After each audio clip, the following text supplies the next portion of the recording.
എത്ര പറഞ്ഞാലും മനസ്സിലാവില്ല ചില ആൾക്കാർക്ക്. അള്ളാഹു നമ്മുടെ മക്കളെയൊക്കെ കാത്തുരക്ഷിക്കുമാറാകട്ടെ.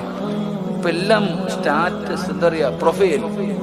മൊബൈൽ എടുത്ത് നോക്കിയാൽ മൊബൈൽ തുറന്ന ഉടനെ ഭാര്യയുടെ ഫോട്ടോ, മക്കളുടെ ഫോട്ടോ, എല്ലാത്തിന്റെ മൊബൈലിലും. ഞാൻ ഈ അടുത്ത് നിസ്കരിക്കാൻ വേണ്ടി പോയി നിന്നപ്പോൾ എൻ്റെ അടുത്തിരിക്കുന്ന ചങ്ങാതിയുടെ ഫോൺ അടിക്കുന്നുണ്ട്. തലയെ പോലും തുണിയിടാതെ പെണ്ണും പിള്ള നിൽക്കുന്ന ഫോട്ടോ നിസ്കരിക്കുമ്പോൾ. ഒന്നാലോചിക്കേ, എന്താണ് ചങ്ങാതി നിന്റെ ഫോട്ടോ വെക്കാത്ത, നിങ്ങളുടെ ഫോട്ടോ വെക്കാത്ത എന്താ?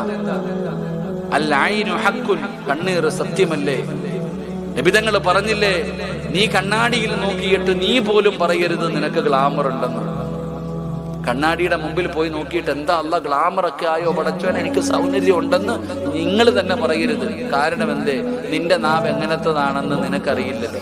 ഇപ്പൊ ഉദാഹരണം ചോദിച്ചാൽ, ചില വീടിന്റെ മുമ്പിൽ മനോഹരമായ ഒരു വാഴക്കുല നിൽക്കുന്നുണ്ട്, നല്ലതുപോലെ കിളിച്ച്. അപ്പോഴാ ഒരു ഉമ്മാമ റോഡിൽ കൂടെ നടന്നു പോകുന്നത്. എന്തൊരു കൊലയാ അല്ലായത് അല്ലേ! എന്നാ വഴയാ, എന്നാ പഴവാ. പറഞ്ഞത് മാത്രമേ ഓർമ്മയുള്ളൂ. ഇപ്പൊ വാഴ ഉണ്ടോന്ന് പോയി നോക്കിക്കേ. അള്ളാഹു കാക്കുമാറാകട്ടെ. അങ്ങനെ ഒരു വാഴ നിന്നതിന്റെ അടയാളം പോലും ഇല്ലടോ.